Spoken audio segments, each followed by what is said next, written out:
Bom, então a gravação está iniciada, né? Vamos continuar aqui do ponto que a gente parou na semana passada, né? Semana passada, voltando um pouquinho aqui. Então,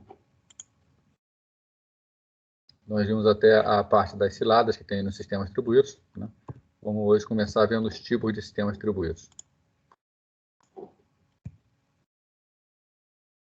Bom, então, quais são os tipos, né? Então, o tipo de sistema distribuído, nós podemos ter várias formas de categorizar um sistema, né?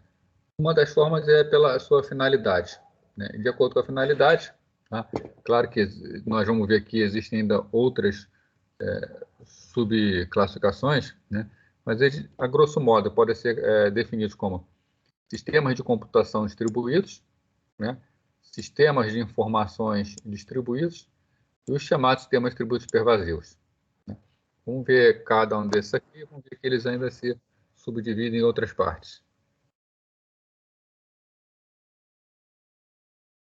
Então, começando aí pelos sistemas de computação distribuídos, né? O que são sistemas de computação, né? Normalmente, quando a gente chama de sistema de computação, né, que é o que vai diferenciar mesmo do sistema de informação, já que eles são um pouco parecidos, é que são voltados para a execução de tarefas de computação, né, de alto desempenho. Então, computação de alto desempenho. Normalmente, quando a gente utiliza esse tipo de sistema distribuído, o que nós estamos buscando é aumentar o desempenho de um sistema que está em uso, tá? Esse tipo de sistema de computação distribuída ainda pode ser subdividido em dois subgrupos, né, que são chamados computação de cluster, né, isso até costuma se falar muito na mídia, né, cluster de computadores, né, e temos ainda a computação de grade, né, grid computing, né. Então, uma pequena diferença entre eles que nós vamos estudar aqui, tá? E vamos ver aqui alguns exemplos e vou mostrar para vocês alguma coisa deles, né? Então, o primeiro deles, a computação de cluster, né? Então, hardware consiste em um conjunto de máquinas semelhantes, né? Essas máquinas semelhantes aqui, né? O nome semelhante já, acho que já é claro, né? Não necessitam ser máquinas iguais. As máquinas semelhantes nós poderíamos dizer assim, conjunto de PCs, né? Aí você pode ter ali um i5, você pode ter um dual core, você pode ter i7, pode ter i9, não precisam ser exatamente aquelas mesmas máquinas, mas a arquitetura das máquinas bastante parecidas, né? Principalmente porque a principal característica é, né, possuírem o mesmo sistema operacional, tá? Isso é uma coisa que é importante na computação em cluster, né? Então, são máquinas semelhantes, conectadas por meio de uma rede local de alta velocidade, né? Essa rede local de alta velocidade, a velocidade da rede pode impactar no desempenho, tá? Dependendo de como o sistema está estruturado. Então, hoje em dia, uma rede de alta velocidade não é algo tão difícil conseguir, tá? E sendo que cada máquina nessa rede possui o mesmo sistema operacional, né?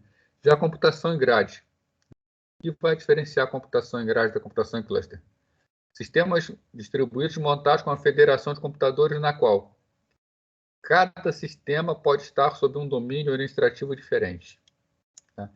Então, nós temos máquinas, onde essas máquinas podem pertencer a organizações diferentes e ter administração diferente, né?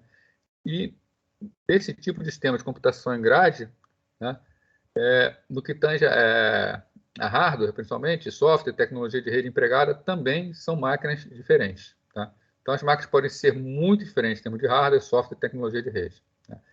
Diferente da máquina lá da computação em cluster, que as máquinas já são semelhantes. Não necessitam ser iguais, né? Mas são máquinas semelhantes, né? Então, vamos aí entrar em sistemas de computação em cluster. Então, a gente está descendo de nível, né? Nós vimos lá sistemas de computação distribuídos, dentro deles, sistema de computação em cluster. Qual a ideia, né? Eles tornaram-se popular quando? Quando é que se começou a pesquisar isso, né? Quando a relação preço-desempenho dos computadores, né, melhorou. Nós tínhamos no passado computadores muito caros com um desempenho baixo. E houve uma época em que se falava muito em supercomputadores, né? Hoje em dia já fala em supercomputação, né? Mas se falava muito em supercomputadores. Computadores com uma grande capacidade de processamento, né? Processamento paralelo, processamento em array, né? E eles se diferiam dos computadores pessoais por serem caríssimos, né? E sua alta capacidade de processamento. Hoje em dia, né, com os computadores ficando cada vez mais baratos, nós não precisamos mais de um supercomputador, né, que a gente fala que use tecnologia de prateleira, né, ou seja, comprar um supercomputador pronto.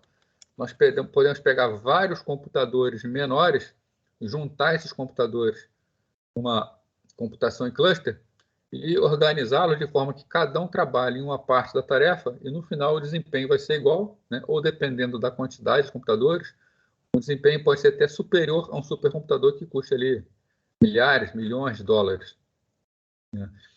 Então, a ideia, quando começou a computação em cluster, era buscar juntar máquinas com poder de processamento menor e a soma desse poder de processamento ser maior do que a soma do poder de processamento de um supercomputador. Buscou-se isso também porque, não sei se vocês sabem, né, um supercomputador ele é difícil de ser comprado, né? Não que não exista para vender, né? Mas um país, por exemplo, como o Brasil, vai tentar comprar um supercomputador.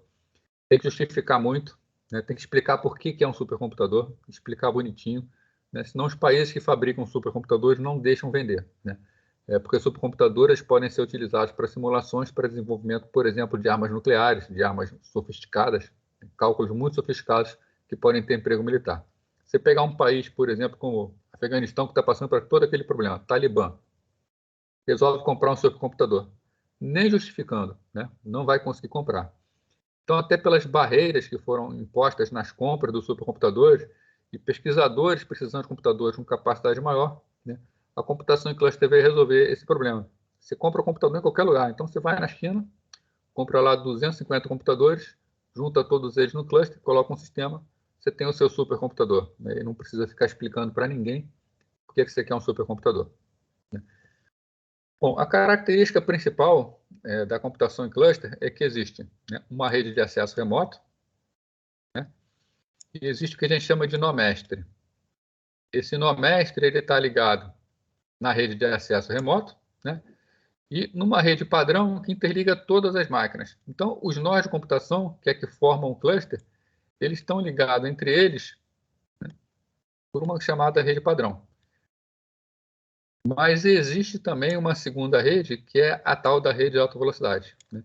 Então, para a computação, para o cálculo, né, esses nós de computação, os computadores fazem parte do cluster, eles comunicam o seu processamento pela rede de alta velocidade e se comunicam com o nó mestre por intermédio de uma rede padrão, né? Esse nó mestre, ele é toda a interface com o mundo externo. Então, se nós somos um usuário, né, nós como usuários, estamos usando o nosso computador, nós só temos a interação com o nó mestre, né, especificamente com a aplicação de gerenciamento. E essa aplicação é quem vai fazer a distribuição do processamento, ele vai organizar o processamento entre as outras máquinas, e essas outras máquinas fazendo o processamento, ao final do processamento, ou até mesmo durante, ele pode ir informando o espaço do processamento como estão, vai informando ao nó mestre o andamento ou o resultado final. Então, o cluster fica formado por várias máquinas, que são as máquinas encarregadas de realizar o processamento pesado, e um nó mestre, que é quem gerencia isso tudo, né? Às vezes perguntam, né, o nó mestre tem que ser uma máquina excelente, a melhor máquina que existe, né? Pelo contrário, esse nó mestre não é uma máquina que faz processamento pesado. Ele é uma máquina de controle, é uma máquina de interfaceamento. Se você tiver várias máquinas separadas diferentes, o normal é que a máquina com menor capacidade de processamento passe a ser o nó mestre, né? E deixa as máquinas mais nobres, mas tem capacidade maior para fazer o processamento pesado, né? Então, essa é a estrutura da computação em cluster. Então, um exemplo de computação em cluster, né, é um sistema de clusters conhecido como Beowulf, né, que é baseado em Linux, né? O cluster consiste em um conjunto de nós controlados e acessados por meio de um nó mestre. Exatamente aquela figura que nós vimos anteriormente, né? O que o nó mestre faz? Ele manipula a alocação de nós. Então, é o nó mestre quem escolhe quem faz cada processamento, né? Há um determinado programa paralelo, né? E ele é responsável também por proporcionar a interface para o usuário do sistema. Então, os usuários têm uma interface com o nó mestre, e o nó mestre distribui o processamento. O NoMestre, então, executa o middleware necessário. Semana passada nós conversamos sobre o middleware. O middleware é aquela camada de software que permeia todas as máquinas do cluster. Então, todas as máquinas que vão fazer parte do processamento têm que executar o middleware. O middleware ele é o responsável. A gente vai ver alguns exemplos de programação, ou seja, a gente vai ver como funciona esse middleware. Como exemplo está aqui, né? Um lindo cluster Beowulf. Né? Essa foto aqui ela é bastante esclarecedora, porque olhando da primeira vista, a gente vê aqui o excelente sistema de refrigeração, né? 2 ventiladores para ajudar na refrigeração, vários computadores ligados no rack, um único monitor que dá a interface lá para o NoMestre. Né? Podemos ver aqui que é um sistema bastante amador, né? Mas a ideia dessa imagem aqui é justamente mostrar que a gente consegue construir de forma bastante amadora. Né? Nós pegamos várias máquinas comuns e a capacidade de processamento disso aqui vai aumentando conforme a gente aumenta a quantidade de máquinas. É claro que é uma programação mais complicada, né? Nós precisamos saber desenvolver explorando o paralelismo. Um programa sequencial não vai tirar nenhum fruto disso aí. Né? Mas, pela imagem, nós podemos ver que qualquer um, realmente qualquer um, né, pode montar um cluster, né? Falando em termos de acesso. Né? Conforme eu conversei com vocês, um supercomputador, anteriormente, era muito limitado o acesso. Já montar um cluster não, o que a gente precisa? A gente precisa do Linux, né? O Linux está gratuito, a gente pode baixar de onde quiser, quando quiser. Né? Precisa do Beowulf, é um software livre para se usar. Né? E precisa de máquinas. Máquinas nós compramos em qualquer lugar. Né? A gente pode ver que está montado no laboratório para testes. Né? Para quem fala muito, né, NASA, né? Isso aqui é um exemplo do cluster Beowulf da NASA com 128 processadores. Né? Aí vão comentar, pô, mas isso é o que a NASA usa? Não, isso não é o que ela usa, né? Esse foi o primeiro que ela utilizou. Tá? Sempre que a gente vai trabalhar com algum sistema, a gente primeiro faz o que a gente chama de demonstração de tecnologia. Né? O que seria a demonstração de tecnologia? Por que a NASA montou esse cluster dessa forma, feioso, dessa maneira? Né? Precisava montar um sistema, precisava testar e ver se seria efetivo, se realmente traria algum ganho. Agora, imagina uma agência governamental vai comprar lá computadores caríssimos, né, sofisticados, para montar um cluster para testar se dá certo. Né? Não é assim que funciona a coisa. Né? Então, mesmo na NASA, o que se faz? Pega-se vários computadores menores, né? Se o sistema der errado, é só distribuir esses computadores para outros utilizarem, testa o sistema, beleza, funcionou? É válido? É útil? Aí sim a gente parte para implementar em máquinas melhores. Mas esse foi o Beowulf que a NASA montou, né, para fazer os cálculos da exploração espacial dela. Nós tínhamos, né, em 2 figuras, né, máquinas inteiras ligadas. Mas alguns laboratórios, principalmente universidades, né, já usam, por exemplo, aqui um exemplo também de utilização do Beowulf. Ainda está em montagem isso aí. Né? Mas pega-se 2 varetas, né? Pode ver aqui uma vareta, outra vareta, passa lá no buraquinho da placa-mãe, bota várias placas-mães em paralelo, e com isso a gente consegue reduzir enormemente o espaço em uso. E ainda torna a refrigeração mais fácil. Tá? Então, é arcaico também, mas é para mostrar que dá para se montar com material de mercado, né, supercomputadores. Aqui, né, é um sistema Beowulf profissional. Né? Então, você tem um rack com vários servidores. Esses servidores, todos os servidores, passam a impressão de serem multiprocessados, né, pelo tipo de imagem, pela modernidade deles. Né? Então, você tem um sistema multiprocessado e um sistema Beowulf com várias máquinas multiprocessadas. Então, você pega um sistema desse aí, né, esses computadores, esses servidores que estão no rack aí, né, reparar aqui, cada unidade dessa aqui é um servidor completo. Né? Então, nós temos aqui 1, 2, 3, 4, 5, 6, 10, né? Tem uns 20 aqui. Vamos calcular rápido aqui. 10, 20, 30, 40, 50, 60, 70, 80, 90, 100, 110, deve ter uns 128 computadores aqui. Né? Então, deve ser um cluster com 128. Então, a gente vê que, com equipamentos que se compram no mercado, consegue-se montar esses clusters de computação. Outra abordagem é utilizada por um sistema conhecido como MOSIX, né? Adota uma abordagem no qual o sistema tenta promover uma imagem de um sistema único, né?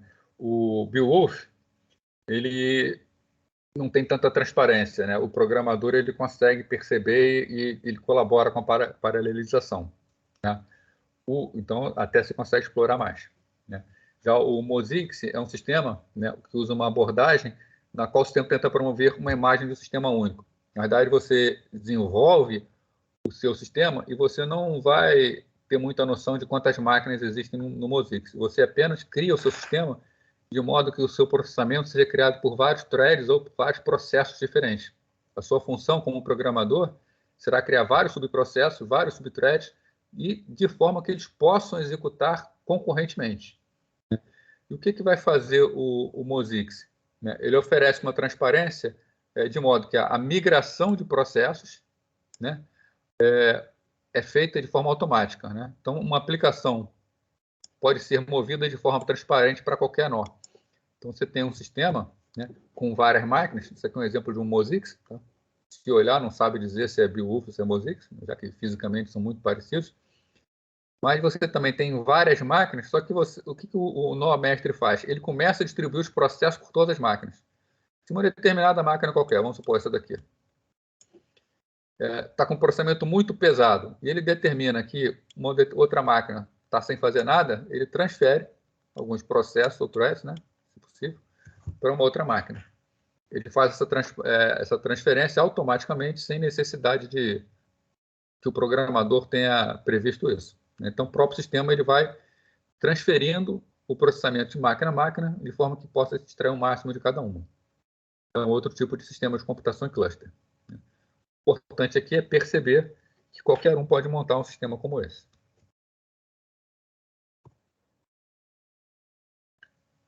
Bom, o outro tipo de sistema que é o sistema de computação em grade, né, que nós já vimos, é aquele onde nós temos normalmente diferentes administração, né?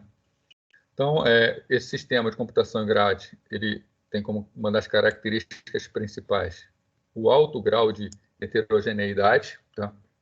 Várias máquinas diferentes, né? Então, nenhuma premissa aqui é assumida em relação a hardware, sistema operacional, rede, domínio, política de segurança, assim por diante. A gente assume que o sistema é realmente muito heterogêneo, né? Então, recursos de diferentes organizações são reunidos para permitir a colaboração de um grupo, formando o que a gente chama de organização virtual.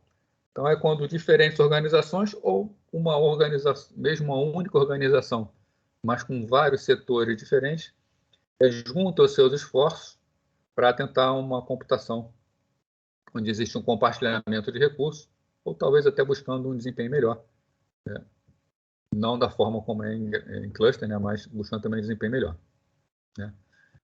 Nesse tipo de sistema, as pessoas que pertencem à mesma organização virtual têm direito ao acesso aos recursos fornecidos por aquela organização, né? Então, quando duas organizações se juntam, elas podem compartilhar seus recursos, né? Exemplos típicos são servidores de computação, né, e facilidade de armazenamento e de banco de dados. Então, com esse tipo de sistema, permite, por exemplo, que uma organização acesse o banco de dados de outra. Então, foi proposta, né, foram feitas várias propostas. A mais utilizada, a mais comum, é uma arquitetura chamada arquitetura de 4 níveis, né? Então, existem 4 camadas, uma camada chamada de camada de aplicações, camada coletiva, conectividade e recurso no mesmo nível, por fim, a camada base. Nessas camadas, o que a camada de aplicação faz? Funciona como uma camada de aplicação de rede. O nome é bastante claro. Nela que estão executando as aplicações que fazem uso da computação em grade. Então, onde estão realmente lá os programas sendo executados. Nós temos abaixo dela a chamada camada coletiva. Manipula o acesso a múltiplos recursos, normalmente consiste em serviços para descoberta de recursos, alocação e escalonamento de tarefas. Então, uma aplicação, ela está executando na camada de aplicação. Quando ela precisa de um recurso da rede, ela chega nessa camada coletiva. A camada coletiva é que vai descobrir aonde está o recurso, e se tiver esse recurso em mais de um local, ela vai escolher aquele mais adequado para o funcionamento, né? ela também é responsável pela replicação de dados e assim por diante. Então, se várias aplicações precisam trocar dados, a camada coletiva será responsável por intercambiar esses dados entre as aplicações. A camada de conectividade e a camada de recurso, elas possuem funções similares. Tá? Mas vamos ver a diferença aí. Então, a camada de conectividade consiste em protocolo de comunicação. Então, o nome dela, né, conectividade, ela vai dar conectividade, né, para suportar as transações da grade que abrangem a utilização de múltiplos recursos. Tá?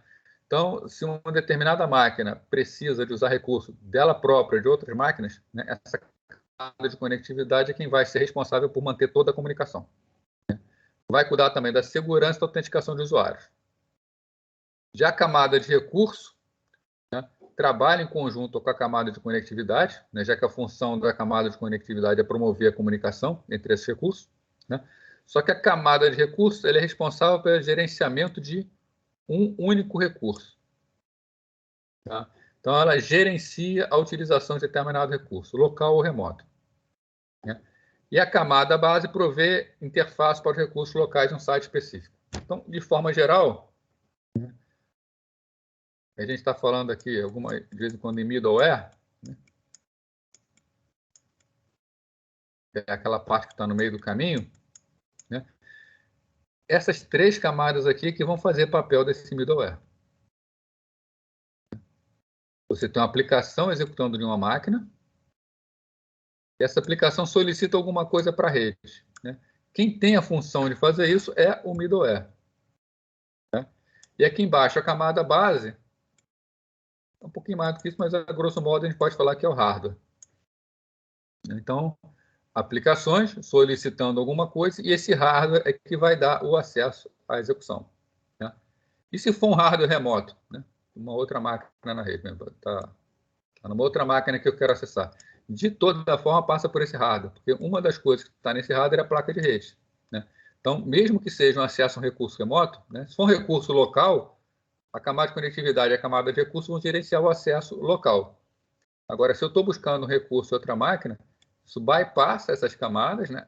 Elas fazem o gerenciamento, sai pela camada pela placa de rede, no sistema remoto sobe pela camada base, chega de novo nesse middleware lá e o próprio middleware vai fazer o acesso a esse hardware local.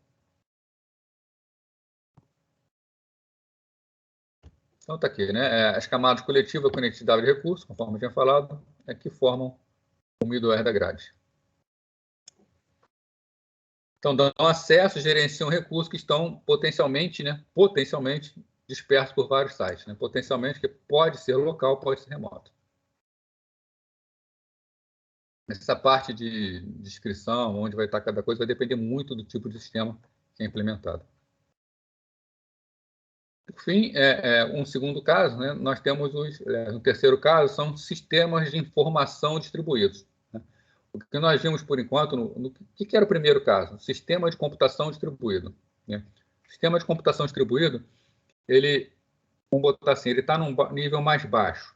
Ele tenta ser, né, ou ele é um hardware ou um esquema de hardware voltado para que se desenvolvam aplicações em cima dele, normalmente de alto desempenho. Então, ele fornece a base para que nós criemos sistemas e utilizemos esse sistema. Quando a gente está falando num sistema em grade, está num nível um pouquinho acima. A gente já tem uma preocupação maior com software, nós já temos camadas que gerenciam as informações de uma forma generalizada. Né? Enquanto um sistema em cluster ele é voltado para que possamos desenvolver nossos sistemas praticamente do zero, buscando alto desempenho, um sistema em grade já tem alguma coisa pronta, a gente vai utilizar essa coisa pronta e o que está se buscando essencialmente não é desempenho, mas sim conectividade. Né? Já o sistema de informação distribuída já está no nível mais alto, a gente já está no nível dos sistemas, está mais próximo ali do software. Tá? Então, em muitos casos, né, uma aplicação em rede consiste em quê? Um servidor que executa a aplicação. Normalmente é o paradigma que se chama de paradigma cliente-servidor. Né? Então, existe um servidor, uma máquina poderosa. Né? Na verdade, ser servidor não quer dizer que seja poderosa, embora normalmente seja, mas ser servidor normalmente implica um hardware mais sofisticado que tenha redundância de fonte, redundância de disco. Alguns equipamentos permitem redundância de memória. Tá? Lembrando sempre, né, que o que faz uma determinada máquina ser servidor ou não é o software que está executando ali. Mas normalmente uma tarefa servidora vai prestar serviço para vários clientes. Então coloca isso numa máquina melhor. Mas a característica servidor é uma característica de software. Né? A gente pega uma máquina melhor, coloca nesse servidor, coloca a aplicação servidor e ela executa essa aplicação numa única máquina lá no servidor. Isso é um sistema no início da computação, de distribuição, foi a arquitetura adotada. Nesse tipo de sistema, os clientes podem enviar uma requisição ao servidor. Então, os clientes fazem uma solicitação, fazem a chamada requisição. O servidor faz o processamento, né? E depois que ele executa o processamento, ele manda uma resposta. Então, cliente, servidor. Normalmente, o início é realizado pelo cliente. Né? Também é possível empacotar várias requisições em uma única requisição maior, né? E as enviar para execução com uma transação distribuída, né? Então, esse aqui é o modelo tradicional, mas também é possível que uma determinada máquina, cliente, ao invés de ficar fazendo requisição por requisição, faça um pacotão de requisições, o servidor atenda todas elas e envia a resposta. Né? Quando fizer o pacotão, qual é a ideia fundamental aqui? Né? Todas ou nenhuma das requisições são executadas, né? Quando se solicita um pacote. Então, vamos ver com mais detalhes isso aí. Bom, então, um histórico, né? À medida que as aplicações se tornam mais sofisticadas, são gradualmente separadas em componentes independentes, né? Então, a gente costuma fazer lá a nossa aplicação, ela é um bloco único. Conforme a nossa aplicação ela vai crescendo, né, esse sistema começa a ser atendido por várias partes, né? Então, naturalmente, a nossa aplicação começa a se subdividir. Nós temos uma aplicação única, inicial, e depois nós temos um sistema onde a aplicação continua sendo única, né? Porém, ela está dividida em várias partes. A gente pode extrapolar isso aqui, cada parte pode estar executando concorrentemente num processo separado, né? Então, dentro do próprio sistema operacional de uma máquina só, nós temos vários processos concorrendo. Essa estrutura aqui já é uma estrutura pronta, né? Para quê? Para que no futuro a gente possa, por exemplo, né, se bem estruturado, colocar cada processo desse em uma máquina diferente. Então, naturalmente, a gente começa a fazer o quê? A ter um sistema onde é possível fazer, né, a distribuição do processamento entre várias máquinas. Então, surgem duas novas abordagens para sistema distribuído, né, que são chamados sistema de processamento de transações e integração de aplicações comerciais.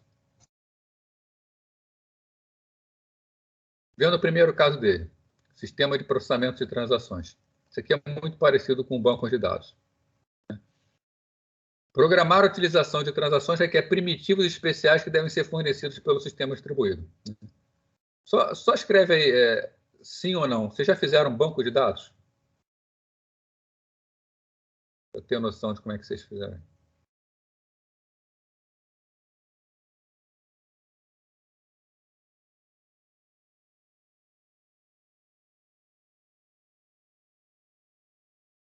Então, beleza, né? Então, o pessoal pode ter um outro aí, mas para que eu tenha noção mesmo, tá? Se alguém tiver dúvida do que eu estou falando por não ter feito o banco de dados, não precisa ter feito para entender, tá?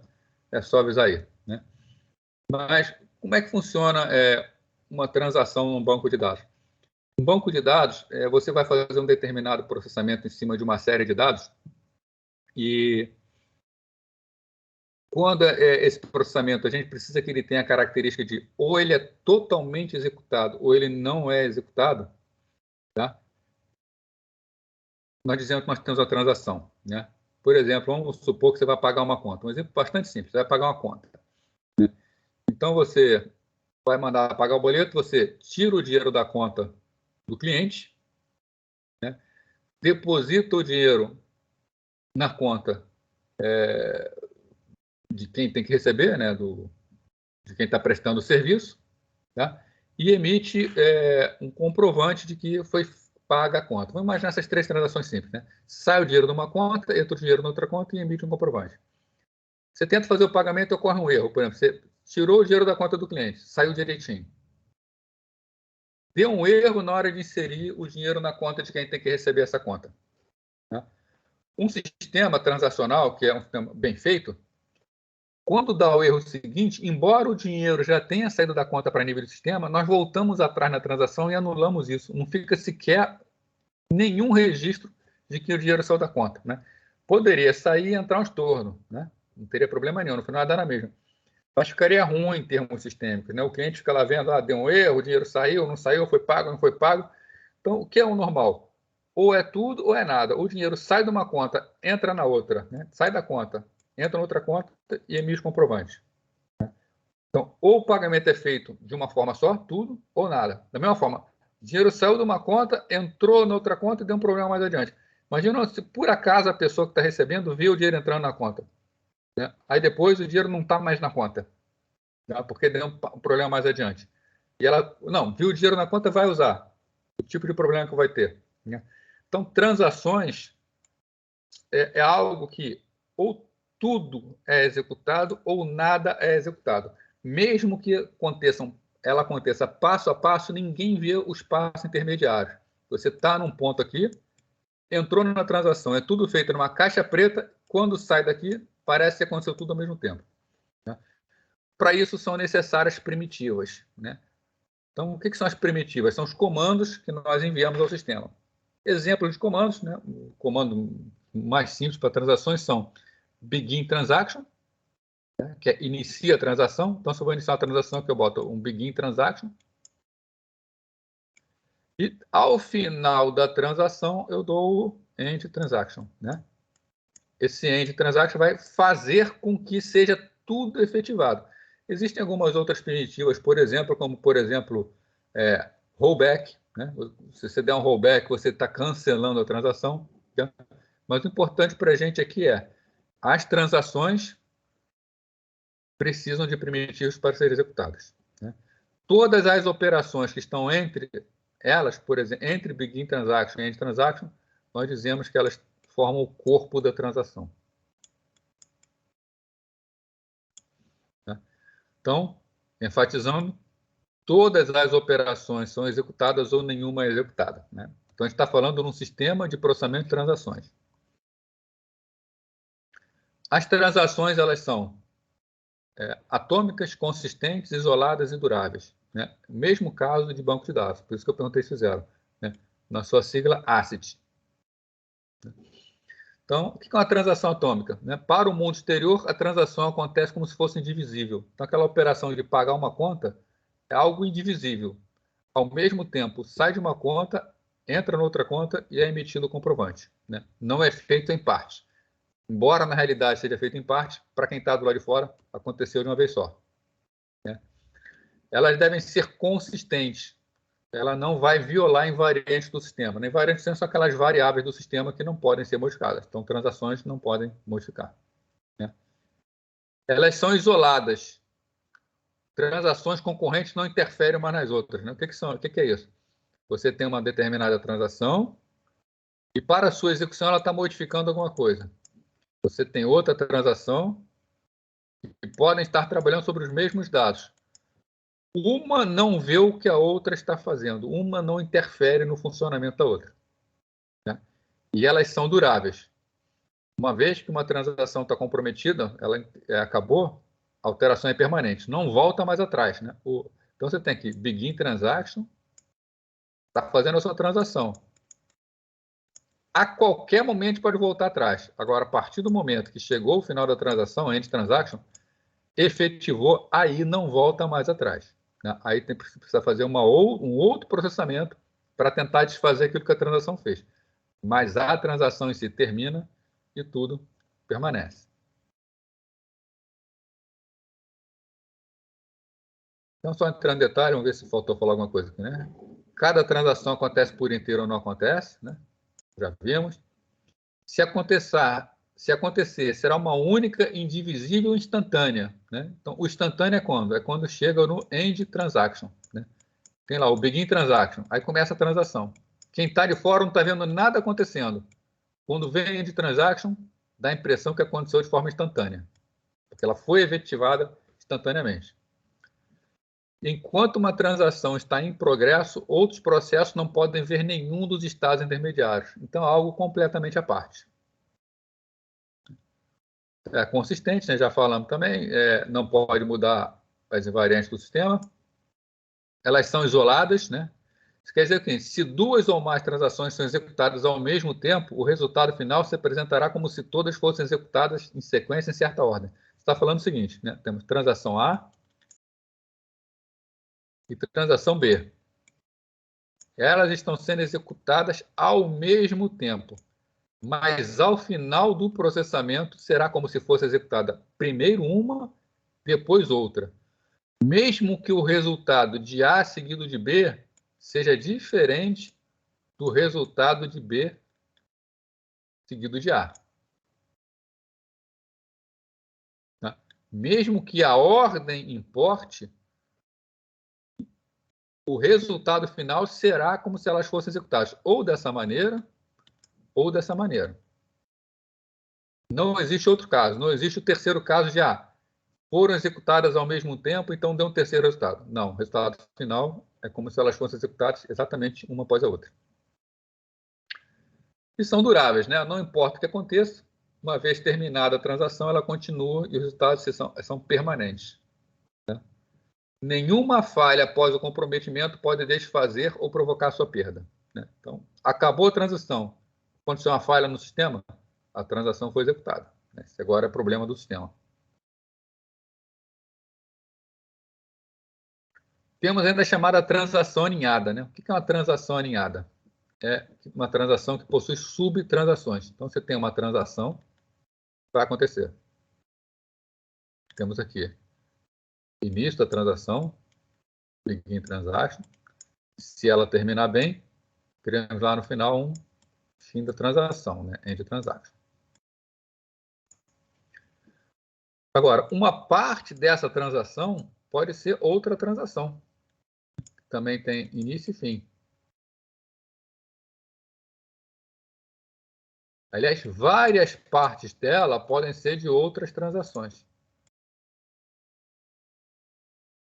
Inclusive, nada impede que subtransações tenham outras subtransações. Né? A gente pode sair com vários níveis, né?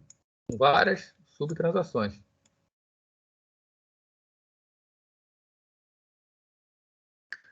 Bom, então, a transação de nível pode se ramificar e gerar filhos que executam em paralelo. Né? Ora, nós temos aqui o seguinte, né, que o resultado da transação, voltando aqui, né, elas são isoladas. Se elas são isoladas, elas podem ser executadas em paralelo. Né? Se pode ser executado em paralelo, pode ser executado em máquinas diferentes. Isso quer dizer o seguinte, sistema distribuído com sistema de processamento de transações são aqueles sistemas onde, se a gente cria transações, o próprio sistema pode se encarregar, né, de distribuir essas transações por várias máquinas, fazendo um paralelismo real e aumentando bastante o desempenho do sistema como um todo. Né? Então, isso aí, né, como filhos podem executar em máquinas diferentes para obter ganho de desempenho, nós estamos tendo já uma adaptação, né, do sistema de informação para os sistemas distribuídos. Né? Lembrando que cada filho também pode gerar seus próprios filhos. Agora, uma pergunta importante. O que acontece se uma transação inicia várias subtransações e uma delas compromete? Né? Por exemplo, aqui, ó. Iniciei uma transação aqui. Vamos supor que está acontecendo em ordem. Essa transação chamou isso aqui. Ela iniciou e terminou. Se ela iniciou e terminou, ela está efetivada. Foi isso que nós vimos. Agora, ela está efetivada dentro da transação pai dela. Né? Ela não está efetivada para o mundo exterior. Para o mundo exterior é só quando terminar a transação pai. Então, embora ela seja durável, ela é durável dentro dessa transação aqui. Né? Aí vem a segunda transação, também funciona bem. Aí vem a terceira transação, ela falha. Se ela falha, ela provoca um efeito em cascata, né? Se ela falhou, ela vai provocar a volta de tudo que foi feito em todas as outras transações que estavam lá dentro, né? Então, uma transação filho falha, o pai falha. O pai falha significa que todos os outros filhos falharam. Então, gerei aqui 30 transações. Se umazinha falhar, não importa se é no início ou no final ou no meio, vai comprometer tudo. Nada vai funcionar, né? Nada vai funcionar, não. Funciona. Nada vai ser efetivado. Né? É como se nada tivesse acontecido. Então, aquela propriedade de durabilidade, né? Ser durável. Eu perdi meu mouse aqui. A propriedade de durabilidade se aplica somente às transições de nível mais alto, né? Então, só é durável as de nível mais alto. Para as inferiores, não. Elas serão efetivadas junto com as de nível mais alto. Então, quando qualquer transação ou subtransação começa, né, como é que funciona a mágica? Ela recebe uma cópia privada de todos os dados presentes no sistema inteiro. Então, vamos supor o seguinte: o sistema já está pronto, né? A transação, quando ela vai ser executada, ela já é um código conhecido. Já se sabe tudo que ela precisa para executar. Então, vamos lá. Primeira teoria, né? Na teoria, como funciona? Você tem aqui um sistema que tem todas as variáveis, estão em tudo. O sistema chega e transfere uma cópia para a transação. A transação trabalha somente nessa cópia. Terminou, deu tudo certo que ela faz, ela devolve a cópia com todas as modificações para o sistema. Então, sempre que uma transação ou subtransação começa, recebe uma cópia privada, ela pode manipular como desejar, afinal é sua cópia. Se ela abortar, aquele universo dela desaparece. Tá? E nada foi modificado no sistema original. Agora, se tudo corre bem, o seu universo privado, aquilo que ele tinha como cópia, substitui o universo do pai. Tá? Bom, isso que eu falei na teoria, né? Vamos na prática. O que se espera de uma transação? Normalmente, um sistema orientado a transações, um sistema de banco de dados, na grande maioria dos casos, as transações dão certo. Dá errado é a exceção. Tá?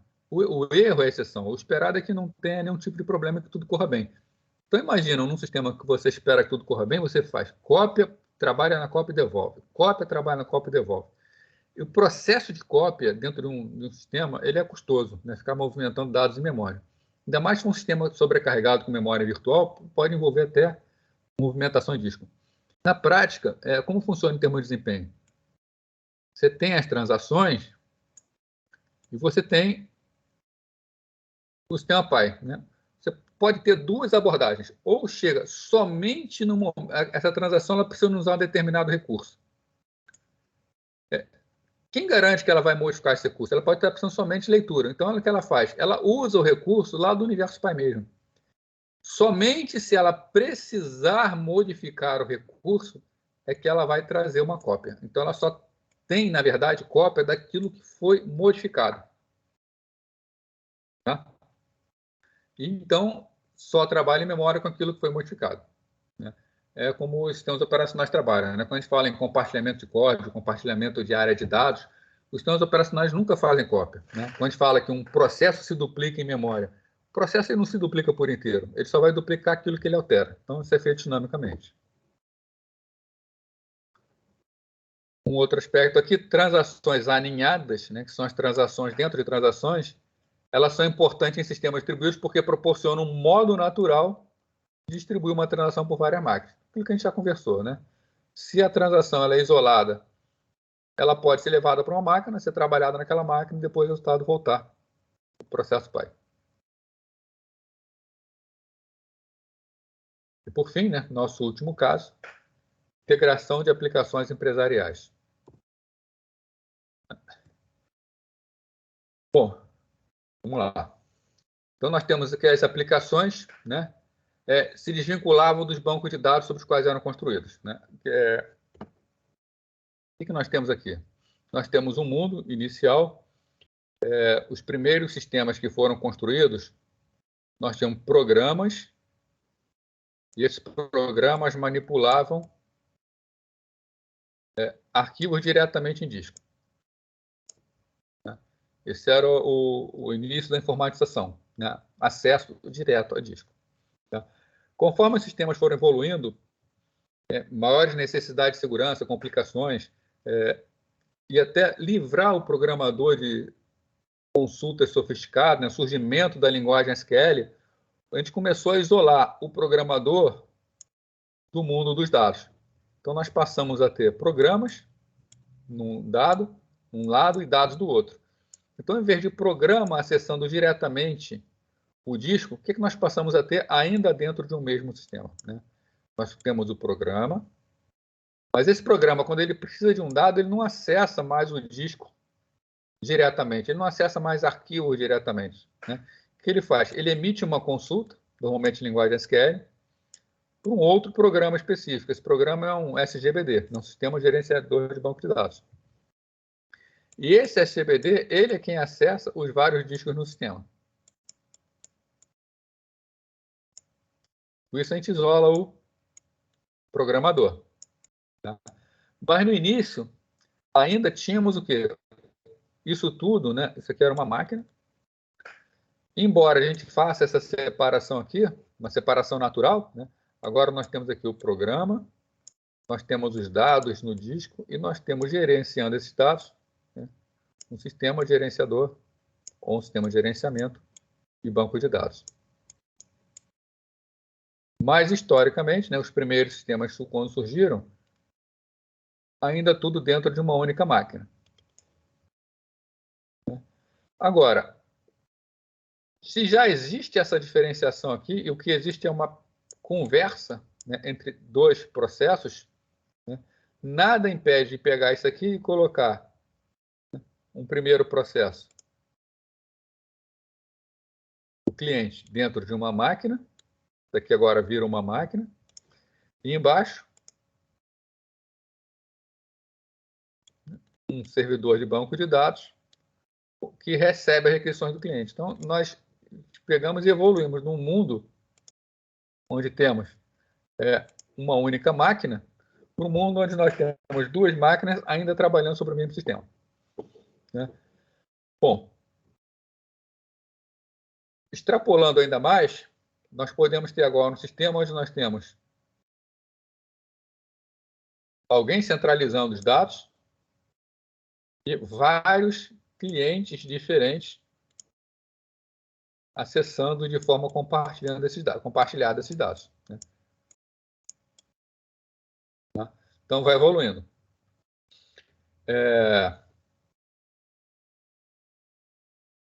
O que nós temos com o passar do tempo ainda? Vamos imaginar aqui. O servidor não importa muito, mas, na verdade, importa, né? Mas não para a nossa discussão aqui. Tá? O servidor, e nós temos um cliente aqui. Nós temos um cliente feito em linguagem C, nós temos um cliente em Java, nós temos um outro cliente em linguagem C, mas esse cara aqui é um IBM PC, né, da linha do IBM PC, esse cara aqui é da linha IBM PC, esse cara aqui, por exemplo, é um cara que está rodando um Mac. Tem outro cliente aqui, está lá no Linux, não importa a linguagem, consultou no mesmo servidor. Então, nós começamos a pegar um sistema que partiu de algo bastante simples, foi evoluindo até virar algo bastante complexo. E essa complexidade incluindo ainda diferentes hardwares, diferentes sistemas operacionais e construído com diferentes linguagens de programação, inclusive. Né? Então, conforme as aplicações se desvinculam dos bancos de dados sobre os quais são construídos, fica mais evidente o quê? Que eram necessárias facilidades para integrar essas aplicações, independentemente dos seus bancos de dados. Tá? Então, precisamos, né, agora criar um facilitador de forma que essa interface aqui com o banco de dados para os diferentes tipos de clientes que possam existir, tá, seja padronizada, seja facilitada. Com isso, começou a surgir os vários tipos de middleware. Né? Para citar os principais aqui, né, um dos primeiros que surgiu, RPC, né, chamada remota de procedimento, que é quando a gente está numa máquina e a gente solicita a execução de um processo em outra máquina, né? Ou um procedimento que vai virar um processo. Eu tenho uma função, né? Eu crio um procedimento, esse procedimento será executado, mas será executado em outra máquina. Temos o RMI, Remote Method Invocation, né? Muito parecido com o RPC, mas o RPC é um sistema já antigo, ele é do tempo das linguagens procedurais. Conforme surgiram as linguagens e os sistemas orientados a objetos, surgiu a técnica RMI, né? Que é a invocação de método remoto, né? É muito parecido. Esse aqui chama um procedimento remoto. Esse aqui chama um método remoto. Então, no final das contas, o funcionamento é o mesmo, né? Só que isso aqui é para linguagens tradicionais, linguagens procedurais, isso aqui é para linguagem orientada a objetos. E o MON, né? Message Oriented Middleware, né? O middleware orientado a mensagens. Tá? A gente vai ver um detalhe de cada um deles aqui, mas agora isso aqui já é voltado para mensagens e não execução remota. De qualquer forma, seja ele qual seja, nós temos aplicação cliente, aplicação servidor, aplicação servidor. O papel desses caras aqui, desse middleware, é ficar no meio do caminho, promovendo uma comunicação padrão, independente da tecnologia que vai ser utilizada na construção, de cliente ou de servidor. Então, primeiro, a chamada remota de procedimento, né, que é o RPC. Permite um componente de aplicação enviar uma requisição a outro componente com uma chamada de procedimento local. Então, você está fazendo o seu programa, aí seu programa, de repente, chama a função aqui. Vamos imaginar uma função bastante simples. Soma. Você manda somar duas variáveis, A e B.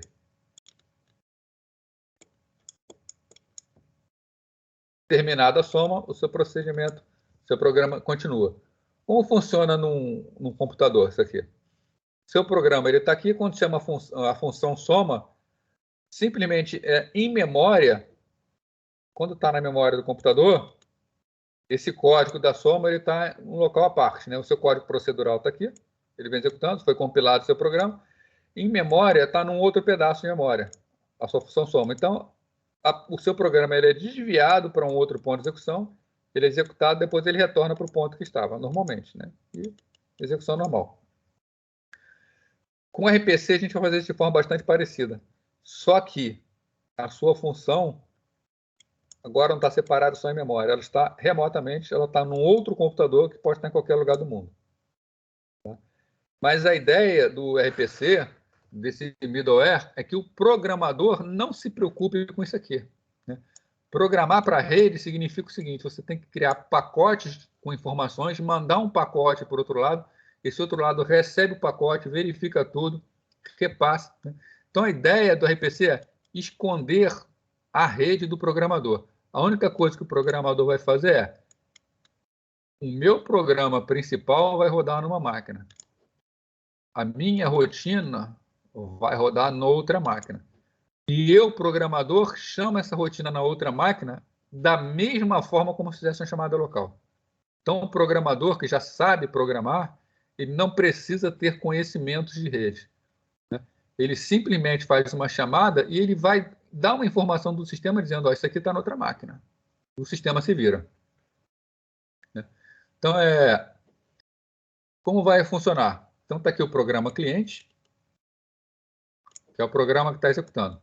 Quando ele faz uma chamada de procedimento, a chamada ocorre normalmente. Né? Então, a chamada de procedimento vai colocar um procedimento de execução.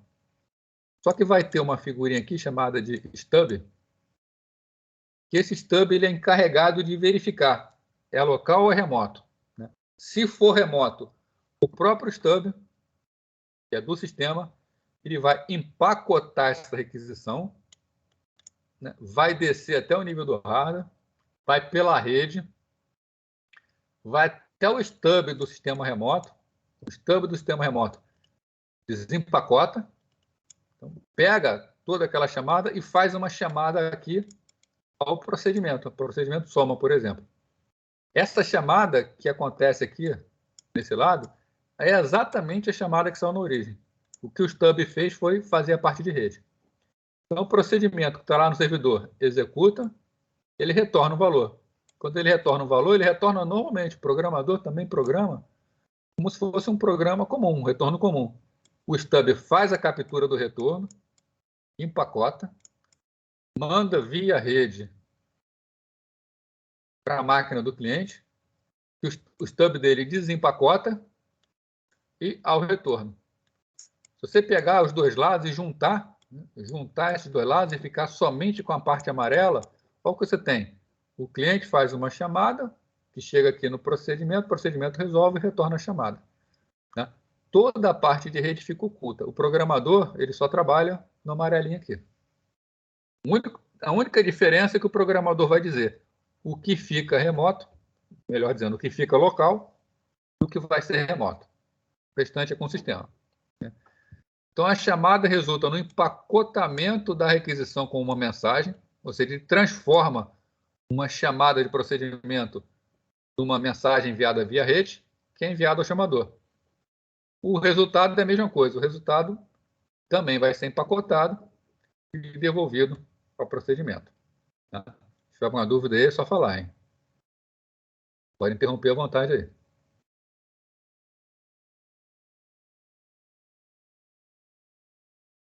Bom, pela facilidade, a RPC se tornou bastante popular. Né? Antigamente, se você queria fazer um desenvolvimento de um sistema distribuído, você tinha que se preocupar com toda a parte de comunicação. Com RPC, né, vocês vão ver, a gente vai fazer código de RPC aqui, né, fica extremamente simples. Você simplesmente divide seu programa em duas partes e diz onde cada parte vai rodar.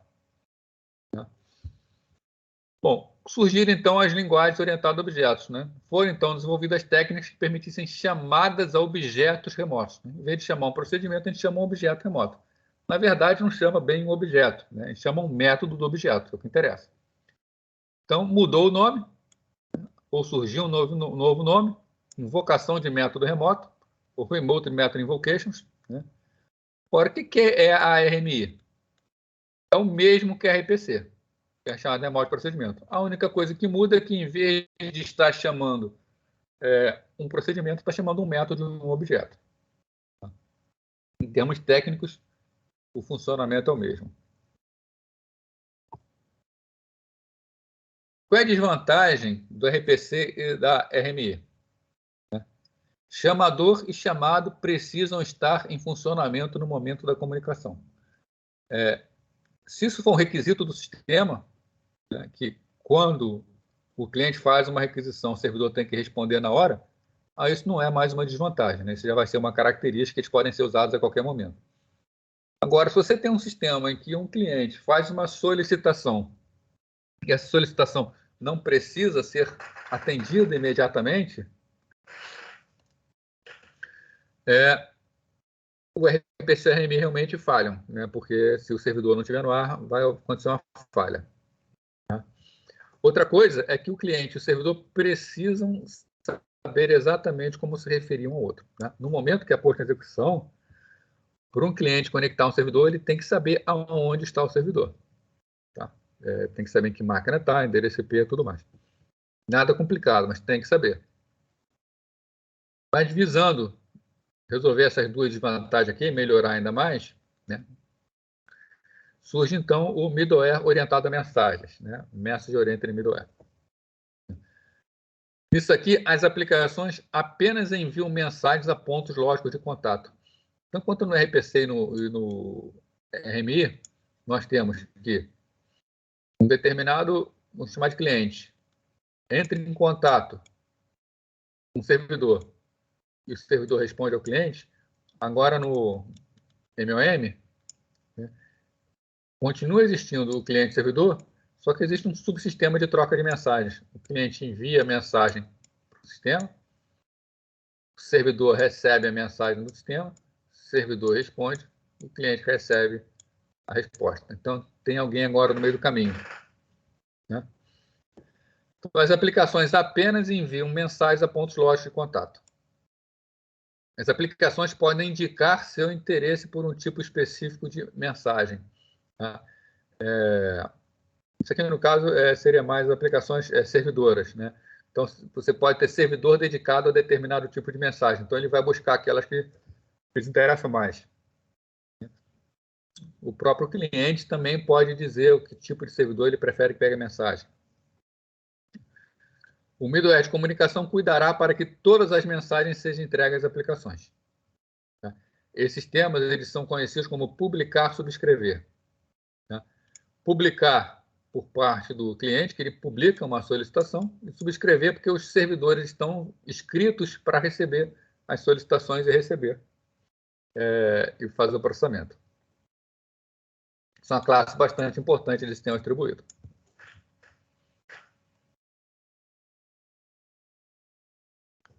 Aqui o terceiro tipo de sistema distribuído são sistemas chamados sistemas distribuídos pervasivos. Né? O que são isso aí? Um nome feioso, né? Acho que a maioria talvez não tenha ouvido falar. A própria definição dele é meio complexa, mas vamos lá. Né? Quando a coisa começa a ser complexa, eu prefiro usar um dicionário. Né? Então, se você procurar no dicionário, dependendo do dicionário que você procurar, você vai ter uma definição diferente. Né? É que eu achei que era melhor essa aqui. O que é pervasivo? Algo espalhado, né? Que tende a se espalhar, infiltrar, propagar ou difundir por toda parte, de uso geral e completo. Né? Então, a própria definição não ajuda muito. Né? Você imagina um sistema distribuído que ele é espalhado, né? Aí tudo bem, já é característica do sistema distribuído ser espalhado, mas que tende a se espalhar ainda mais, está infiltrando em todos os lugares. Né? Isso aí lembra o que para a gente? Né? Lembra o tal dos dispositivos móveis. O notebook ele dá uma certa mobilidade. Né? Quando a gente fala em dispositivo móvel, em computação, normalmente a gente pensa em notebook. Mas a gente tem mais do que isso. Né? O celular, por exemplo, a gente vai para qualquer lugar. Né? Tem gente até que parece que está colado na mão, tá? Não consegue desgrudar de jeito nenhum. Né? Bastante interessante, as pessoas conseguem informação em tempo real em qualquer lugar, né? Mas e o coitadinho do cara que faz o sistema? Né? Isso introduz novos desafios que são bastante complexos, como a gente vai ver aqui, né? Para a construção de sistemas distribuídos. Né? Alguns dos principais desafios. Não possuem conexões permanentes à rede. Ah, mas eu tenho o 4G, o 5G. Mas às vezes você passa num lugar que nem o 4G nem o 5G estão funcionando, né? Então ele perde a conexão. Então, quem faz algum sistema para funcionar isso aí, tem que ter em mente que pode perder a conexão. Né? E grande parte de tais conexões não possuem alta qualidade. Né? O 5G ele é maravilhoso, o 4G já é espetacular. Né? Assim, o 3G é bom, o 4G é espetacular, o 5G é uma maravilha. Mas tem lugar que você chega, que tu olha para o teu celular, você está lá com conexão Edge, GPRS. Né? São conexões que não são boas. Então não adianta o seu equipamento ser bom, se a gente tem uma realidade que nem toda a rede é boa. Então, o que nós dizemos sobre sistemas distribuídos pervasivos? Quando a gente fala em sistema distribuído pervasivo, nós estamos falando de sistemas distribuídos nos quais, né, a instabilidade é o comportamento esperado. Um projetista achar que ele vai conseguir uma solução, que ele vai botar uma aplicação distribuída que vai funcionar inclusive em celular e que tudo vai ser estável, ele está indo pelo caminho errado e pode cair no fracasso. Então, a gente tem que esperar a instabilidade. Esses equipamentos, né? Estou falando de celular para baixo, celular, tablet, as características dele. Pequeno tamanho, né? É pequenininho, então não adianta querer telas enormes com muitas informações. Alimentação por bateria. Hoje em dia a questão da bateria está muito bem resolvida, né? As baterias duram bastante, mas se eu perguntar aí, aposto que vai ter uma boa quantidade de gente que vai falar: ih, o celular, a bateria não está durando nada. Né? Então, tem que levar em conta que dispositivos velhos, as baterias tendem a se desgastar. Caracteriza também por sua mobilidade. Então, está mudando toda hora o seu ponto na rede. E por terem somente uma conexão sem fio. Né? É a característica desse equipamento. Normalmente é Wi-Fi ou telefonia móvel. Dados móveis.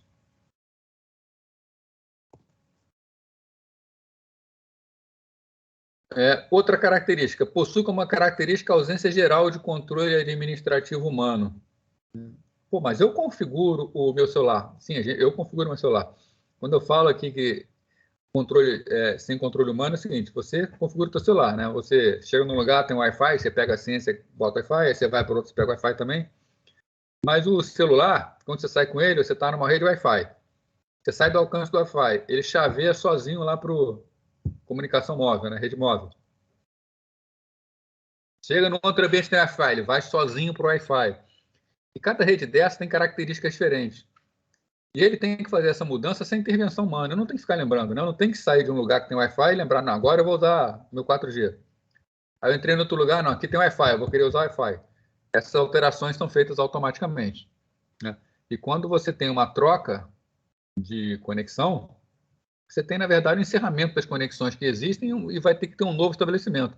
Você está mudando efetivamente de rede, né? Você está mudando de rede, está mudando seu endereço IP, está mudando uma série de informações.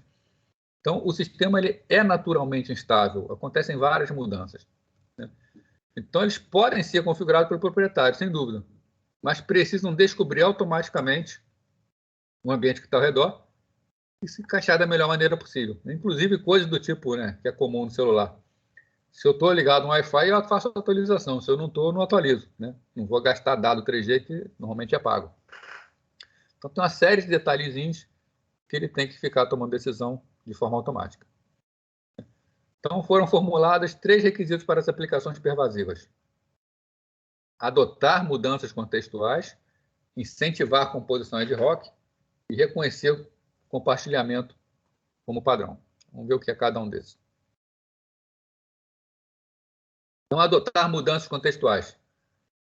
O dispositivo deve estar continuamente ciente do fato que o seu ambiente pode mudar o tempo inteiro. Então, o dispositivo tem que saber, a qualquer momento pode mudar. E não só o dispositivo, também o usuário. Quando a gente fala em sistema pervasivo, a gente não vai buscar muita transparência. Está até falando isso lá mais embaixo. Incentivar a composição ad hoc, né?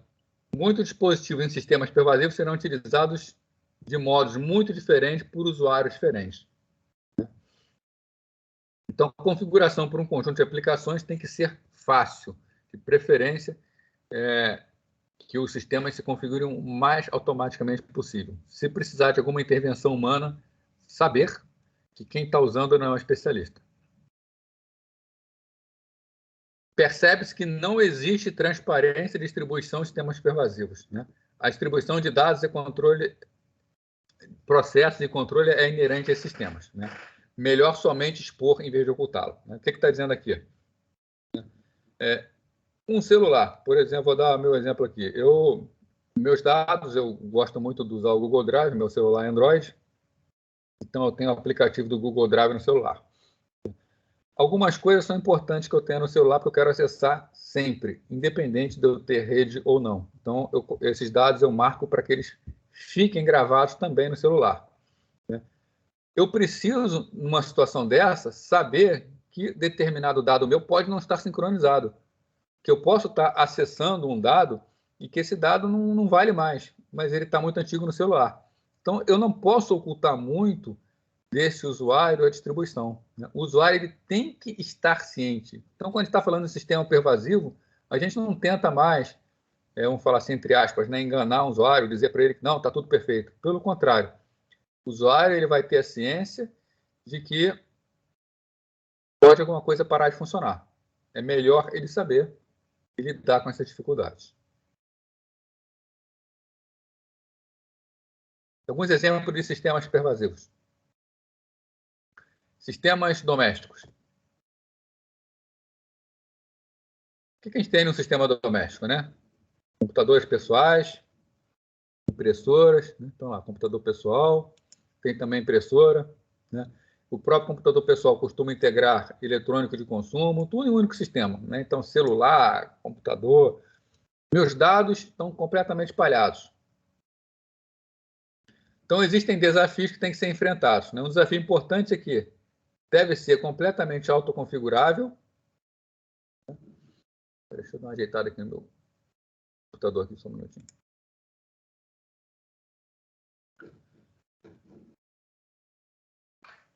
Então, tem que ser completamente autoconfigurável e autogerenciável, né? O que significa ser autoconfigurável e autogerenciável, né?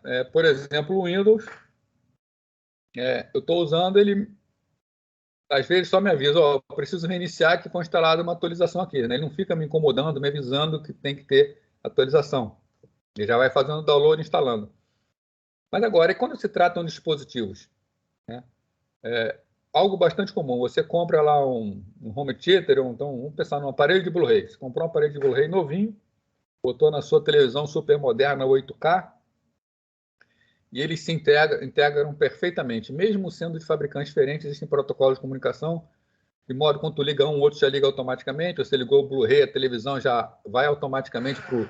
Você não precisa ir na televisão dizer para acessar o Blu-ray, porque a própria televisão já é uma Smart TV, ela é esperta, e ela sabe que você quer usar o Blu-ray. Então, está tudo integrado, 2 equipamentos diferentes. E quando vem uma atualização para um deles? Quando aplicar essa atualização? Não está claro ainda, não existe um padrão bem definido que nos diga como o software e o firmware podem ser atualizados facilmente sem intervenção manual. Mais especificamente, quando devem ocorrer essas atualizações? De modo que a compatibilidade com o dispositivo não seja violada. Por exemplo, a nossa TV com o nosso Blu-ray, né? A TV fez uma atualização automática e passou a utilizar uma nova versão que não suporta mais o protocolo antigo que é utilizado pelo Blu-ray. E aí, como é que fica a situação? Né? Então, vai atualizar automaticamente? Vai incomodar o usuário? Então, são situações que ainda não estão muito bem definidas, né? Que precisam ser melhor esclarecidas. Quem tem equipamentos mais sofisticados, uma TV moderna, você, na configuração dela, você pode escolher se ela vai atualizar automaticamente ou não.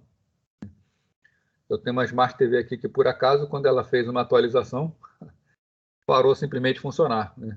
Tive que entrar em contato lá com o suporte da Samsung, me passaram os comandos mágicos pelo controle remoto, passei para eles um número que apareceu na televisão, e aí eles conseguiram entrar via internet na televisão e consertar a televisão.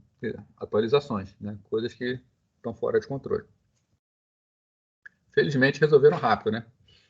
Mas se fosse maior o dano, teria que levar uma TV numa loja, numa oficina para fazer o reparo. Opa, não foi.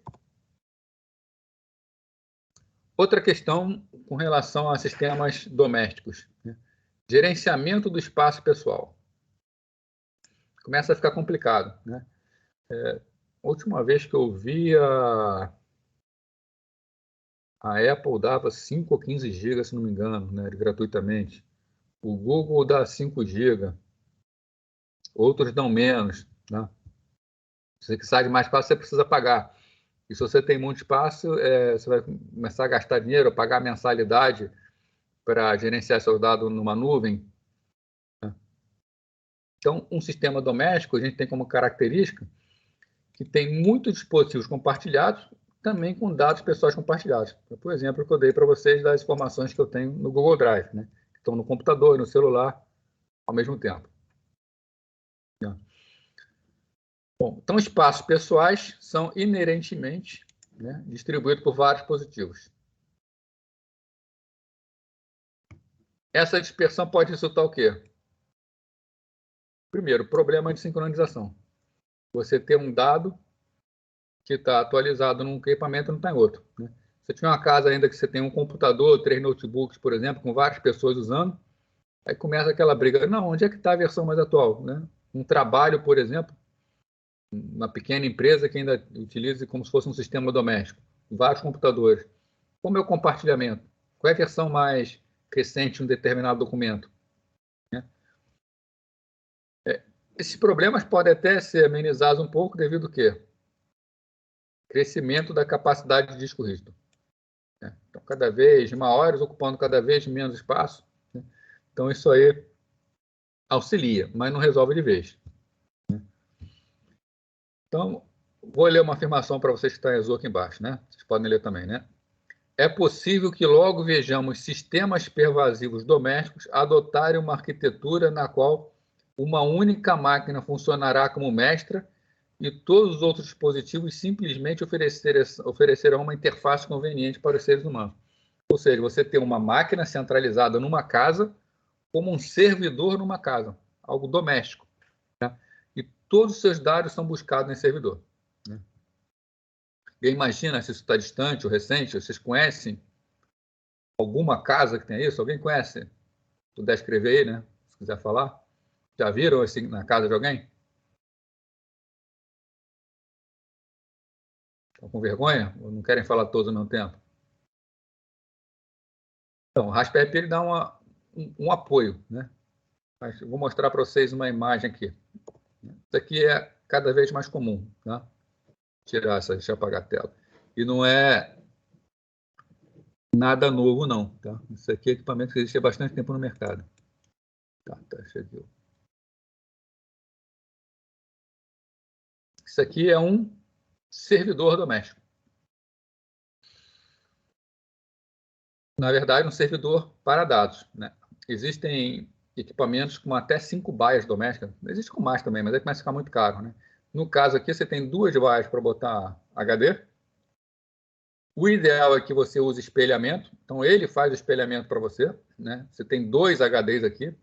Se um queimar, você troca e ele faz o espelhamento automaticamente. Tá? O Hugo está falando aqui que usa sistema de pasta compartilhada do Windows, né? Então, funciona bem, né? O grande problema do computador é o consumo, né? Por menos que ele consuma, né? Esse aqui é um equipamento de baixo consumo. Além de ser de baixo consumo, ele traz a facilidade que, além de ter os discos, ele já é um cliente BitTorrent. Então, você quer fazer o download do BitTorrent, você manda ele fazer, e você deixa ele ligado, ele faz sozinho. Ele é um servidor de mídia. Se você tem uma televisão com acesso a servidor de mídia, que a maioria das Smart TVs tem hoje, você deixa todos os seus filmes aí dentro e via rede, né? Inclusive tem 2 interfaces de rede, vocês podem ver, ó. Ele via rede fornece os filmes para a sua TV. Né? Ele é um servidor de arquivos que fala protocolos SMB, você fala com Windows, fala NFS, né, para o Linux, acessa dados via web, funciona como uma nuvem. Então, é um servidor completo para você ter em casa. É uma máquina pequenininha, dá para ver pelo tamanho de espaço em disco aqui. Né? Fica num cantinho da casa e já tem alguns anos isso. Né? E vários escritórios pequenos, né, estão utilizando isso. É uma solução doméstica, né? Não é uma solução profissional. Tá? Mas já existem esses equipamentos. Então, já estamos naquela situação, né? Isso aqui é uma frase tirada do livro do Tannenbaum, que o livro Tannenbaum é de 2013, se não me engano. Isso aqui. É possível que logo vejamos, né? Não, já vemos.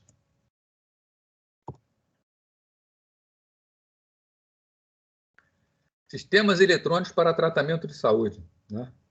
Tem outra característica, outro nicho de sistemas pervasivos. Né? Dispositivos para monitorar o bem-estar de indivíduos. Né? Qual é a meta? Evitar que pessoas sejam hospitalizadas. Né? Mas, pessoalmente, é uma meta meio forte, né? Evitar que pessoas sejam hospitalizadas. Né? Mas, bom é que se chegue lá mesmo. Né? Então, costumam ser equipados com vários sensores organizados no que a gente chama de rede de área corporal, né? Body Area Network, chamada BAN.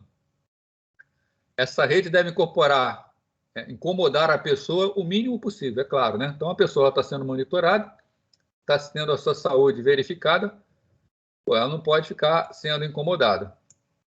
Né? Deve ser capaz de funcionar quando a pessoa estiver em movimento. Vou mostrar a imagem bonita aqui, né? Mas que isso aqui, já vou avisando, obviamente, é protótipo, ninguém imagina fazer isso, né? Mas imagine isso aqui incomodando um pouco uma pessoa.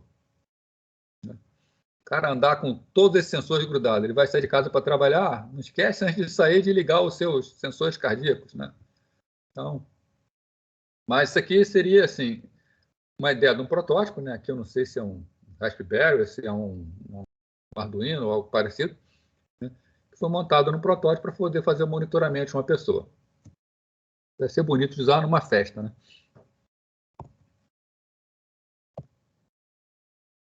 Bom, esse requisito ele resulta em 2 organizações possíveis. Primeiro, um hub central é parte da rede corporal. Né? esse hub central, né? Esse hub não é hub equipamento de rede, não, tá? Hub é equipamento específico de concentração de dados da pessoa. Colhe dados conforme a necessidade. Esses dados são descarregados periodicamente no dispositivo de armazenamento com maior capacidade, né? Então, você tem um dispositivo na rede, na sua rede, né? No caso, esse dispositivo está aqui, o seu equipamentozinho, né? Que coleta e consome esses dados e, de vez em quando, passa para a rede, né? O próprio hub pode gerenciar a própria rede. Uma segunda característica: a rede corporal está continuamente ligada a uma rede externa por uma conexão sem fio, a qual envia os dados monitorados. Então, em vez de armazenar na própria rede, está enviando para fora, né? Para isso, é preciso disponibilizar técnicas separadas para gerenciar a BAN. Vamos ver aqui. Então, esse primeiro caso aqui que a gente viu foi esse exemplo aqui que realmente complica um pouco, botar nas pessoas. Mas, vocês já viram o tal do Google Glass? Né? Esse Google Glass ele é um óculos que não tem lente, né? Você pode ver que não tem lente, só tem uma telinha aqui em cima. É um milagre para fazer a pessoa enxergar sem lente, né? Ele não faz, né? O Google Glass não é para fazer ninguém enxergar, né? A ideia do Google Glass é essa aqui. Você, arrastando o dedo do lado, né, do Google Glass, você vê como se tivesse a versão futurística mesmo, né, lá de Black Mirror, né? Você vai conseguindo acessar aplicativos e como você vai vendo em telas flutuando no ar, né? Então, já está vendo o produto, já existe, né? E o Google Glass, no caso, ele tem integração com outro produto da Google, que é o tal da Google Lens, tá? Lente de contato. Lente de contato, a pessoa tem que botar no olho com a confiança que não vai levar um choque no olho, né? Tá? Mas o que essa lente de contato tem, né? Não sei dizer para vocês se ela poderia fazer correção, tá? Talvez sim. Mas essa, no caso, essa aqui, essa lente de contato, tá? Ela tem um sensor, e esse sensor ele consegue medir o nível de glicose nas lágrimas, tá? Do seu próprio olho, né? O olho é um excelente local para se medir a glicose na pessoa, tá? E um chip, uma antena, que transmite a informação para o Google Glass. Então, você com essa lente aqui no seu olho, né, vai ser constantemente monitorado. Se for diabético, por exemplo, vai saber o seu nível de glicose 24 horas por dia, saber como está sendo o comportamento e poder melhorar o seu tratamento com relação à diabetes. Então, medindo, né? Imagina dar um curto na lente e começa a pegar fogo aí. Mas é um exemplo. Então, assim, é para mostrar que as coisas estão acontecendo, né? Que não é isso aqui, né? Isso aqui é protótipo, faz para poder sair medindo, mas a ideia são coisas como essa aqui. Lente de contato é uma coisa usual. E acho que todo mundo sabe, né? Alguns já devem ter, né? É smartwatch, né? Esse smartwatch aqui, por exemplo, ele está medindo batimento cardíaco, ele tem um sensor que consegue estimar, né? Não dá para medir bem, mas consegue estimar a pressão arterial. Ele é capaz de fazer um eletrocardiograma bem arcaico, mas ele consegue fazer, né? Então, esse aqui é um simples relógio. Relógio todo mundo usa, né? Então, os sensores dele estão na parte de trás, entra em contato com a pele da pessoa e fazer o monitoramento. Esse aqui incomoda muito menos. Mas já temos aqui, por exemplo, os sensores cardíacos. Então, sistemas para tratamento de saúde, né? Embora o nome eu não concorde com tratamento, que não está tratando nada, está monitorando, mas é um nome que existe. Mas é um tratamento que dá um certo monitoramento. Tá? Então, são coisas que já existem e que são sistemas distribuídos. Está tudo distribuído e que tem que ser unificado de alguma forma. Então, da perspectiva do sistema distribuído, quais são as questões desses sistemas eletrônicos para tratamento de saúde? Onde e como os dados monitorados deverão ser armazenados? Existe até uma questão séria aqui, uma questão legal, né? Se hoje em dia a gente já tem preocupação com dados pessoais, né, endereço e tudo mais, imagina dados da saúde de uma pessoa. Então, como é que a gente vai armazenar esses dados? Como podemos evitar a perda de dados cruciais? Porque legalmente ainda tem uma outra implicação. Você pode dizer que alguém pode armazenar seus dados, Mas quem armazena o dado de uma pessoa, aqui no Brasil, por lei, é obrigado a garantir que esses dados serão mantidos por pelo menos 20 anos. Você tem que ter um sistema de backup que dure 20 anos, ou você pode ser processado. Qual a infraestrutura necessária para gerar e transmitir um alerta? Bom, o sistema percebeu que alguma coisa deu errado. Como é que ele gera o alerta? Ele vai avisar para o cara que o relógio vai falar o quê para o cara? Não se assusta não que você vai morrer. É complicado, né? Aí que morre. Os médicos podem dar retorno online? Sistemas permitem que um médico entre em contato se for necessário? Depois eu vou dar alguns exemplos para vocês aqui, tá? Um eu vou mostrar e outro eu vou falar. Como pode ser alcançado a robustez no sistema de monitoração, que não falhe nunca? Questões de segurança, como as políticas adequadas podem ser impostas. Então, é muita área que tem que se trabalhar ainda para conseguir chegar no sistema concreto. Não podemos esperar sistemas com um único servidor e seus dispositivos de monitoração operem com funcionalidade mínima. Então, não podemos esperar. Arquitetura de sistema de tratamento de saúde tende a passar. Então, não dá para você pensar num servidor único. Nós estamos falando em saúde de pessoas. Um servidor único ele é inerente a falhas, ele pode falhar. Então, é o caso de ter que se pensar já em sistemas distribuídos. Os dispositivos de rede de área corporal terão que suportar processamento de dados na rede, e dados de monitoração terão que ser agregados antes de serem armazenados, ou enviados ao médico. Então, é preciso agregar os dados. O que é agregar os dados? É ler aqueles dados, interpretar, chegar a alguma conclusão, automaticamente chamar o médico, se for o caso. Vou mostrar aqui uma reportagem, depois vou falar um caso. Isso aqui é uma reportagem. Apple Watch chama emergência e salva a vida de usuário. Aí, o subtítulo aqui, Homem sobreviveu, devido ao recurso de detecção de queda grave. Então, o Apple Watch ele tem um recurso que ele detecta se uma pessoa caiu. É um recurso bastante sofisticado, que ele tem que realmente determinar se a pessoa caiu ou se for o relógio foi largado no canto, mas, de certa forma, ele consegue. Eu vou botar aqui uma parte da reportagem. O Apple Watch foi responsável por chamar a emergência e salvar a vida de um homem que havia desmaiado. De acordo com a rádio KTAR, o usuário do relógio inteligente da Apple foi socorrido graças ao alerta emitido pelo dispositivo por meio da função de detecção de queda. O caso aconteceu nos Estados Unidos, 23 de abril, foi em 2020,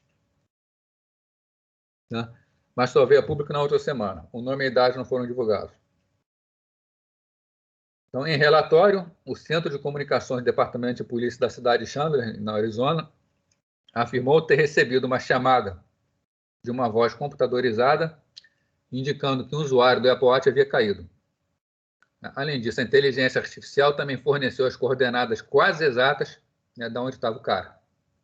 E aí a reportagem continua explicando, mas não era o caso. Aí, como era a polícia lá do Arizona, não era a polícia de outros lugares, os caras acreditaram naquela voz robotizada, viram que era a patrulha que estava mais perto, mandaram verificar, encontraram o cara desmaiado e levaram para o hospital. Não podia ter morrido.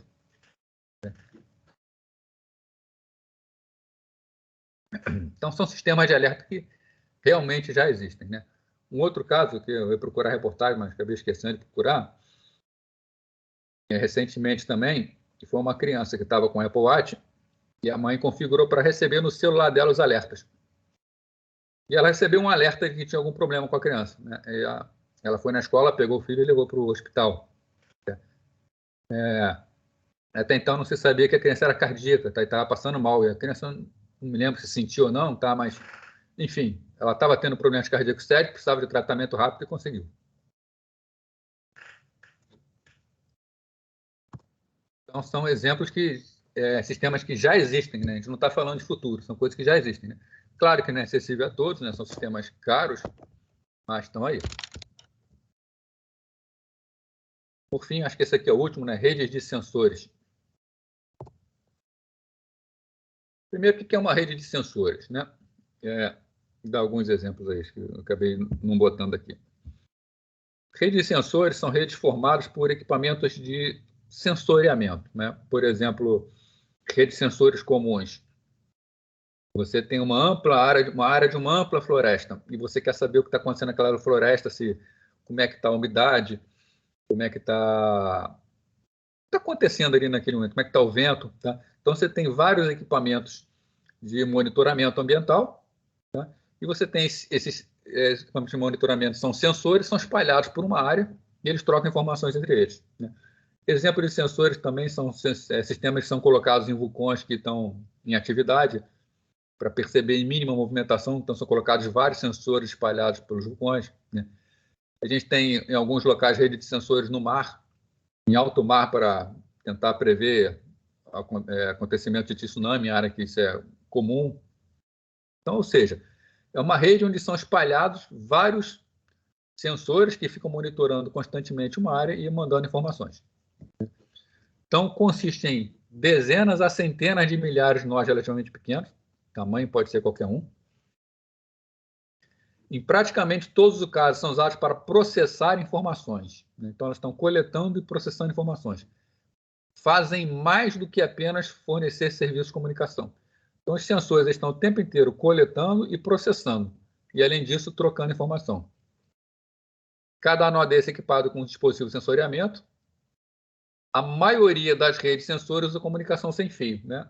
Se a gente pensar na maioria dos casos, um vulcão poderia até dar para passar cabo, mas alguém vai ficar passando cabo no meio do oceano para ligar os sensores, no meio da mata para ligar os sensores? É complicado. Então, muito mais fácil a comunicação sem fio. Outra característica que dá uma restrição muito forte é que normalmente eles são alimentados por bateria, né? E não dá para ficar indo lá trocar a bateria toda hora, nem fazer a carga da bateria uma vez a cada 2 dias, por aí vai. Né? Então, os requisitos de energia são sérios, são drásticos. Então, está aqui um exemplo, uma estrutura, né? São vários sensores, eles são interligados entre si. Existe alguém no meio do caminho que é o gateway, que é responsável por coletar informações. Né? Um determinado sensor pode ter que passar por vários outros. Esse aqui, por exemplo, para falar com o gateway, tem que chegar num, chegar no outro, chegar no outro, chega lá. E essas informações centralizadas podem ficar disponíveis para vários dispositivos.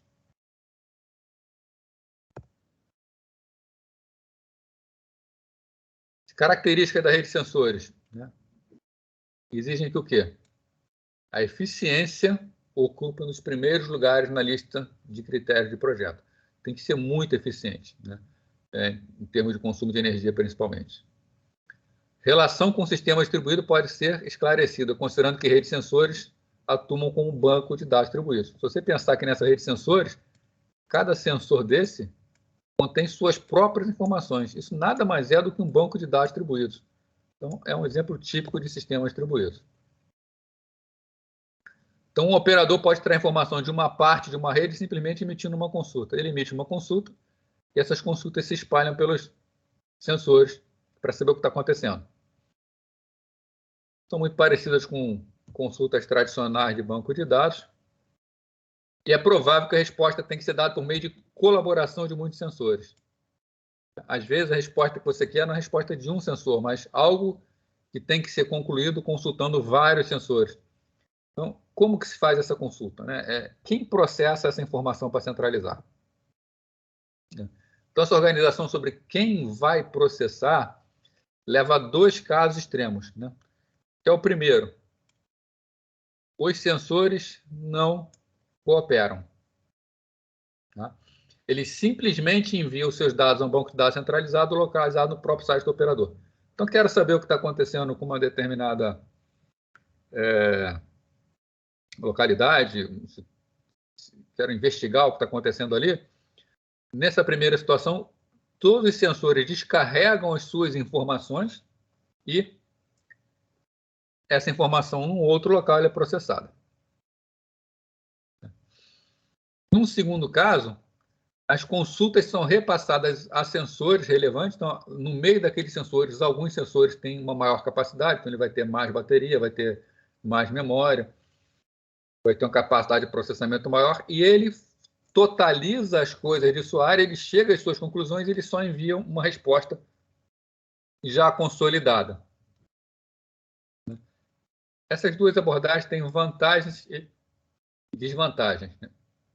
No primeiro caso, requer que os sensores enviem pela rede todos os dados medidos. Trafegar muito dado por uma rede significa também um bom consumo. A gente não pode esquecer, né? Vou voltar aquela imagenzinha, o nome fala rede de sensores. Esses sensores estão todos interligados. Então, como para eles ficarem trocando dados entre eles, principalmente esse aqui que está mais próximo à comunicação, muita coisa entre os mais próximos vai passar por eles. Então, eles vão ter um grande custo com essa comunicação. Esse grande custo com essa comunicação impacta também não só no desempenho deles, como na questão energética, né? Então, nesse primeiro caso, embora seja mais fácil para os sensores, né, eles não cooperarem, né, existe um desperdício de recursos de rede e energia. Então, se por um lado economiza que alguns sensores não precisam fazer processamento de dados, por outro, um grande tráfego de dados também consome rede e consome energia. Já o segundo caso, os sensores eles fazem algum processamento local, eles processam localmente e só mandam dados consolidados. A gente poupa esse recurso de comunicação, mas também pode ser dispendioso, né? Ele, no caso, vai desprezar as capacidades de agregação, né, e que permite o retorno de uma quantidade muito menor de dados ao operador, tá? A ideia, então, a gente tem os extremos onde cada sensor processa tudo e manda a resposta, e tem um extremo onde os sensores mandam apenas os dados e tudo centralizado. É claro que pode haver alguma coisa intermediária, onde alguns sensores coletam dos que estão em volta, processam e mandam aquela informação processada, né? Se vai ser utilizado uma abordagem ou outra, uma abordagem intermediária, isso vai depender muito de cada caso. De toda forma, também é um exemplo aí de sistemas distribuídos. Tá? Bom, falar um pouquinho agora da disciplina. Hoje a gente teve bastante informação, né? É muita informação. Eu sei que complica um pouco no início, né? Pode até, às vezes, assustar um pouco a quantidade de informações. Aí eu vou falar assim, não se preocupa que isso é só a introdução, né? Aí, pô, fica pior ainda, né? Se a introdução está sem, né? Mas, na verdade, o que foi essa introdução, né? A gente acabou agora a parte introdutória da disciplina, né? Essa introdução foi para dar uma passada geral, né? Dar aquele sobrevoo geral, saber o que existe, né? O que são sistemas em grade, sistemas de computação, sistemas em cluster, sistema de informação distribuído, rede de sensores, sistemas pervasivos. Então, a gente deu aquela andada geral, né? Semana que vem a gente vai começar vendo o próximo tópico, é arquiteturas. Arquiteturas, isso aqui é a nossa unidade 1. Tá? Então, nesse momento que a gente vai entrar na unidade 1 de ensino nosso. Tá? Nós vamos discutir essa arquitetura do sistema distribuído. Aqui a gente vai começar a colocar mais o pé no chão, né? Se concentrar mais na construção dos sistemas distribuídos. Ao final da unidade 1, não, ao final da unidade 2, melhor dizendo, né? Na unidade 1 nós vamos ver como se estruturam os sistemas, né? Na unidade 2 nós vamos ver como é a comunicação entre os sistemas. Aí, vendo a estrutura e a comunicação, ao final da unidade 2 a gente vai ter condição de começar a desenvolver alguma coisa, né? Então a gente vai fazer um laboratóriozinho e depois da unidade 2 que vão começar a poder fazer o trabalho da disciplina, tá? Aí a coisa vai ficar realmente bem mais, vamos falar assim, bem mais simples, né? A gente vai começar a pôr a mão na massa, vai começar a ver como as coisas funcionam. E as unidades 3 e 4 são casos particulares, né, de nomeação e de sincronização. Também, embora assim, a gente vá ver teoria, a gente consegue fazer bastante paralelo com a parte mais prática. Tá? Então, o que a gente viu até agora foi a introdução. A partir da semana que vem, a gente entra na unidade 1, arquiteturas. Outro aviso que eu vou dar, né, que é importante, né, o pessoal ter em mente, o sistema ele faz a chamada, né? Então, assim, eu não estou fazendo a chamada aqui com vocês, não estou chamando o nome 1, porque eu estou usando a facilidade do Teams me dar de chamada. Então, a chamada ela está sendo feita, né? É uma exigência em cima da gente, né? A universidade ela cobra que nós façamos a chamada. Se a gente passar uma semana sem lançar a presença e falta, a gente é chamado a atenção que tem que lançar. Então, está sendo feito, está sendo lançado. Tá? Tomar cuidado, então, com faltas aí, né? Quem precisar faltar, ficar por pouco aí, conversa, a gente resolve as coisas, tá? Mas se ninguém falar nada, a chamada está sendo feita e lançada. Alguém quer fazer alguma pergunta? Tem alguma colocação para fazer? Quer se manifestar de alguma forma?